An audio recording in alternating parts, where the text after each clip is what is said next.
Bienvenidos a un nuevo capítulo de 21 Minutos Filosóficos. El día de hoy tendremos una charla muy interesante que abarcará diferentes temas con dos invitadas muy especiales, las cuales son Manuela Chabur y Tatiana Aguas, unas brillantes científicas y profesoras de la Universidad de Harvard y Oxford. Para mí es un gusto estar en este podcast, pues he tenido el placer de escucharlos anteriormente. Es cierto, Manuela, es un podcast muy reconocido. Es un honor estar aquí para hablarle a nuestros oyentes de ciencia, filosofía y un poco más. Bueno, sin más preámbulo, empecemos con las preguntas. Para ustedes, ¿qué es la biología?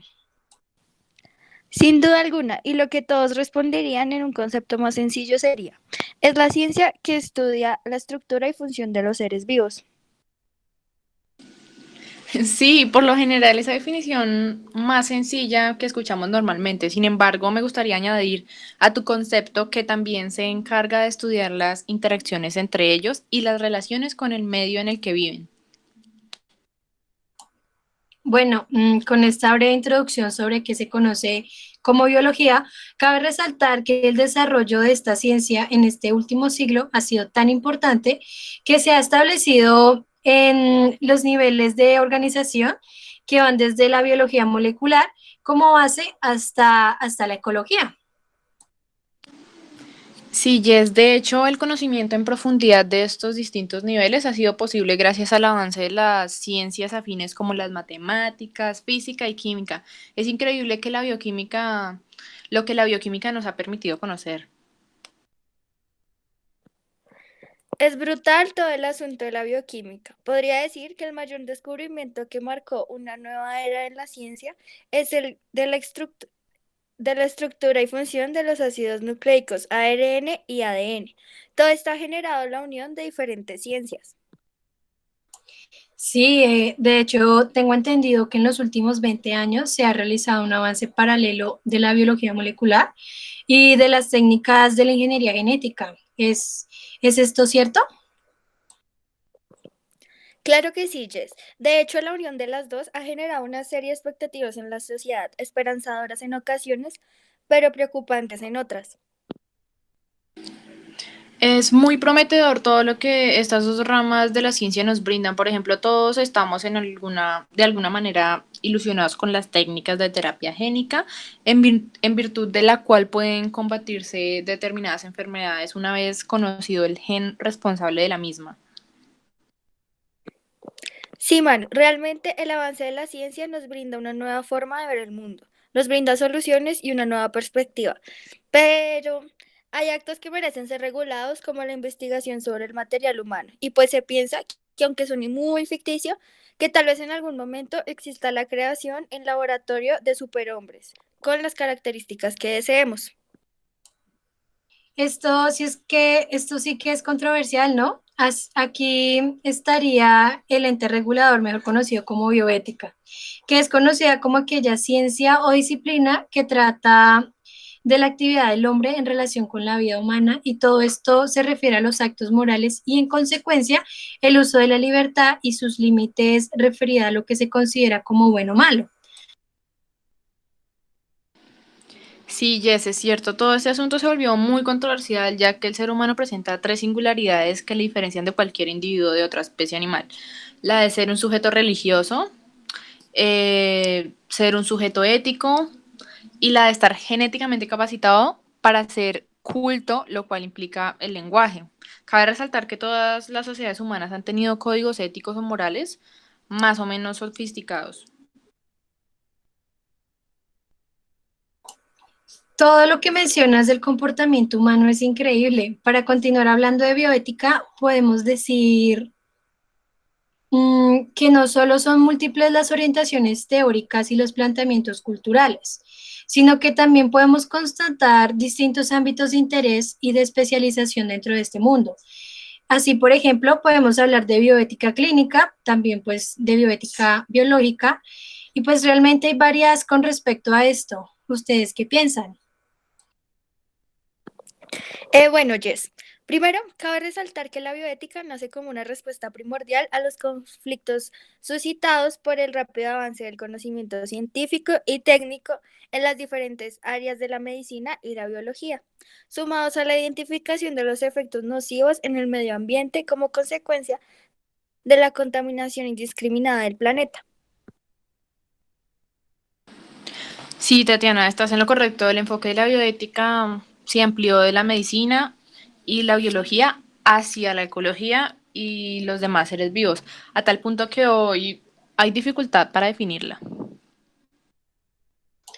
Sí, de hecho, no se ha definido si es una ciencia o una disciplina o si se puede tener un estatuto epistemológico. Y también si es ética aplicada o es un conjunto de prácticas para estudiar problemas éticos relacionados con la vida en general y pues con la humana en particular. Pero algo sí está muy claro, y es que la bioética va hoy más allá de su etimología y se preocupa de las nuevas realidades de la ciencia y la tecnología, en la medida en que éstas afectan la vida de seres humanos, animales y plantas. Claro, además de tener en cuenta que la bioética no es una nueva disciplina tecnocientífica ni una nueva ética universal y actual de la vida, sino que va más allá. Incluye también biotecnología y la ingeniería genética, preservación de especies no precisamente humanas, o sea, vegetales, animales, y la gestión de la biosfera.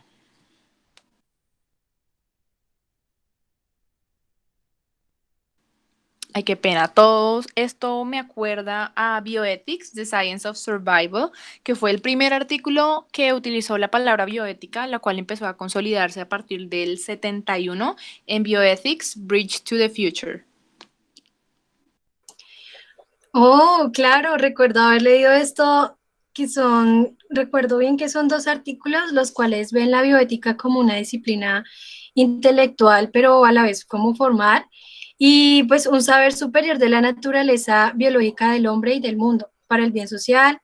Y también mencionan que a partir de una necesidad sentida de la reflexión ética de los valores de la sociedad global, la naturaleza y pues cada quien con su propósito de hacer como un frente a los problemas de la supervivencia pues de la humanidad y como puente entre la ética clásica y las ciencias de la vida.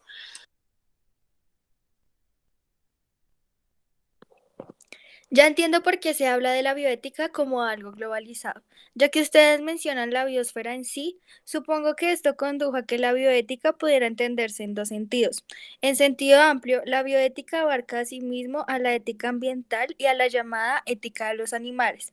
En sentido estricto, es la reflexión de los aspectos morales de las decisiones a tomar en el contexto de las ciencias biomédicas, las cuales están integradas por las ciencias biológicas, la medicina y la asistencia sanitaria. Sí, exacto. Debemos ver la bioética como una práctica multidisciplinaria e interdisciplinaria, ya que trata de dar respuestas o proponer procedimientos que contribuyan a problemas como especies y ecosistemas amenazados, preocupación por el desarrollo sostenible, derechos de los animales, decisiones personales como la eutanasia, la distanasia, experimentación con humanos o pues también sociales relacionadas con la justicia distributiva, entre otras. Por ello, tiene como misión estudiar estos problemas en sociedades bien complejas. Entonces, de acuerdo a lo que dices, ¿cuál sería la principal diferencia entre ética y bioética? Uy, Jess, esta es una excelente pregunta.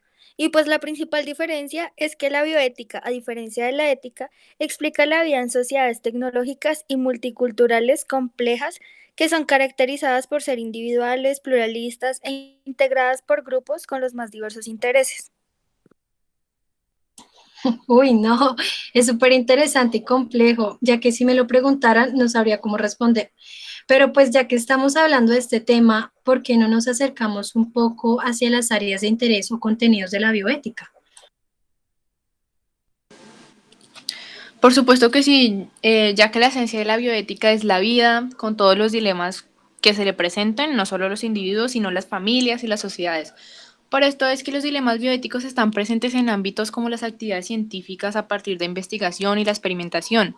Como lo habíamos mencionado antes, aparecen técnicas de ingeniería genética, mejoramiento científico de la especie humana, clonaciones, avances del genoma humano, bueno, muchas posibilidades que abren nuevas puertas a la investigación, asimismo generan debates, reflexiones bioéticas, especialmente en las sociedades que subsisten las tradiciones de los mayores y otras formas de ver el mundo por parte de las nuevas generaciones. Como bien lo dice Manuela, esto se puede ver en ámbitos científicos, pero no debemos olvidar que las personas se enfrentan a decisiones que tienen que ver con su vida personal y en las que la medicina tiene su participación. Por ejemplo, con la medicina estética, la experimentación humana, la eutanasia, el trasplante de órganos y de tejidos. Pues también hay modificaciones no terapéuticas en intervenciones estéticas para mejorar el rendimiento deportivo y en casos de transexualismo, pues hay muchas decisiones relacionadas con el final de la vida humana o disponibilidad del cuerpo humano. Todos estos y otros temas generan dilemas personales para el hombre de hoy, así que generan debates para la sociedad en general. Entonces, todas estas circunstancias se ven encerradas por la bioética y se puede decir que necesitamos afrontar cuestiones que el mundo moderno perdió de vista en gran medida, cuestiones relativas al estatus moral de la naturaleza. En la medida en que estas cuestiones bordean la teología, los filósofos y los teóricos políticos modernos, pues tienden a evitar estos temas. Así es, se debe tener en cuenta que cada logro o avance científico implica a la bioética. Por ejemplo, la ingeniería genética molecular está demostrando día a día un increíble potencial de aplicaciones en los más diversos campos, pues está basada científicamente en la consecución de las llamadas moléculas de ADN recombinante. Esta ingeniería consiste principalmente en unir un fragmento de ADN con otra molécula de ADN que servirá de vector para introducir dicho gen en células bacterianas o eucariotas, donde se supone que ésta se va a multiplicar o clonar. Lo que acabo de mencionar posee implicaciones éticas más llamativas, ya que ha sido controversial el hecho de unir fragmentos de ADN a diferentes tipos de células. Por supuesto, y pues completando un poco lo que dice Manu, también podemos observar que la bioética también interviene en proyectos tan importantes como el del genoma humano. Pues este ha sido uno de los proyectos más ambiciosos de la ciencia porque su fin era obtener un mapa genético y físico en donde se conozca la ubicación de algunos genes que son responsables de enfermedades hereditarias. Y pues no hace falta mencionar que gran parte de los científicos en ese tiempo no estaban de acuerdo con la idea inicial de secuenciar todo el genoma humano. Claro que recuerdo esta problemática, sin embargo, nadie duda o dudó de las ventajas de la secuenciación de genes que son responsables de enfermedades importantes, puesto que el conocimiento de la estructura molecular de estos puede pues, contribuir a la comprensión de la patología molecular de las enfermedades y su posible curación. Sí, Jess, como tú mencionas, es de vital importancia el conocimiento de la estructura de dichos genes. Es por esta razón que en noviembre del 97 la ONU reconoció el genoma humano como patrimonio de la humanidad. De hecho, como Manu lo menciona, cuando la ONU reconoció el genoma humano como patrimonio de la humanidad, aclaró los siguientes puntos. Primero, que el patrimonio genético pertenece a la más absoluta intimidad de la persona y que al realizar un informe genético se debe garantizar los principios de confidencialidad, voluntariedad y la no utilización con fines discriminatorios. Por otra parte, también se prohibió la clonación de seres humanos con fines reproductivos. Y ya por último, eh, establecieron que la subordinación de las investigaciones sobre el genoma humano a los principios éticos de respeto por la libertad y la dignidad. Wow, todo esto es demasiado interesante, pues abarca en su totalidad todos los límites que deben tener pues los proyectos que se presentan o se presentarán a futuro. Bueno, ahora que ya hablamos un poco de bioética, me gustaría mencionar un tema bastante relevante sujeto a muchos cambios y cuestionamientos, el concepto de especie. Sí, me parece un buen cierre para este capítulo del podcast. Pues inicialmente tenemos que nombrar a Platón, quien decía que una especie, o como él decía, eidos, era algo inmutable, algo eterno, que si nos ponemos a pensar, pues no es una definición apropiada para casi ninguna especie porque nada es totalmente estático. Totalmente. Darwin sufrió demasiado, pues le tocó acoplarse a la definición de Linneo y los naturalistas del siglo XVIII e inicios del siglo XIX. La posición que adoptaba Darwin era conflictiva, por lo que siempre se exponía a críticas como la de Hopkins, que decía que todas aquellas teorías que afirman la derivación de las clases de un ancestro en común negaban la existencia de una especie natural. Bueno, lo que no se sabía en ese entonces era que pueden haber tantas definiciones de especies según el campo en el que se desea explicar.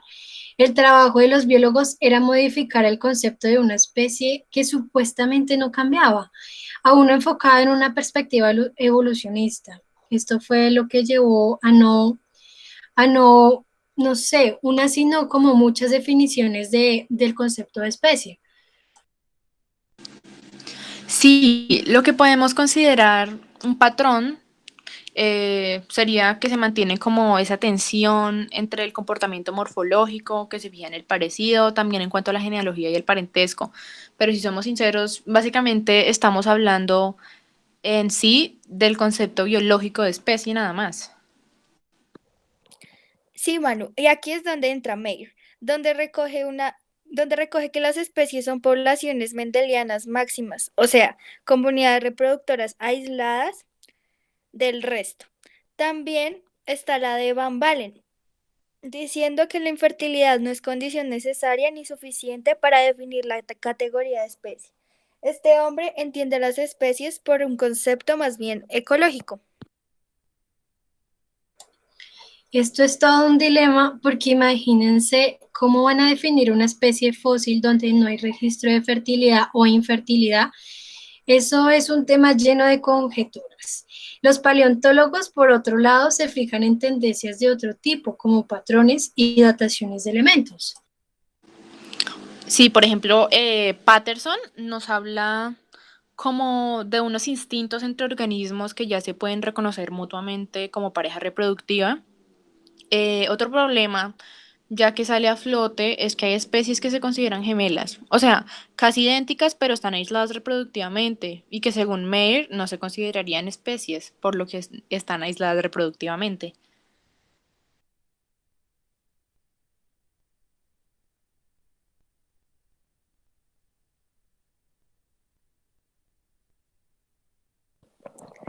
Existe un problema relacionado con las especies gemelas, que están aisladas reproductivamente, pero no difieren apenas en nada.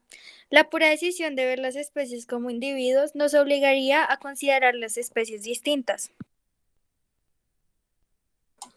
El concepto de especie ha resultado históricamente tan polémico como polisémico. La biología actual requiere un concepto de especie plural, pues tiene que ser útil en diversas disciplinas, cada una con sus intereses, obviamente prácticos y puntos de vista teóricos. Personalmente, creería que pues sí, las especies deberían ser consideradas como clases abstractas a las que se pueden pertenecer diferentes poblaciones. La expresión las especies evolucionan habría que entenderla como las poblaciones evolucionan, pasando a lo largo del tiempo de una especie a otra. Ya para terminar, quiero mencionar que consideremos ahora en qué medida el concepto de especie afecta a debates de carácter ético. Tendremos que preguntarnos incluso si tal concepto sigue teniendo alguna utilidad en contextos morales o si se trata más bien como de una fuente de problemas y confusión. Pero mejor dejaremos la discusión de este tópico para otra ocasión. Bueno, hasta aquí el día de hoy. Muchísimas gracias por asistir a nuestro conversatorio pues, de este capítulo y considero que fue bastante interesante. Queridos oyentes, nos escuchamos en una próxima ocasión. Chao, chao. Hasta pronto. Hasta pronto.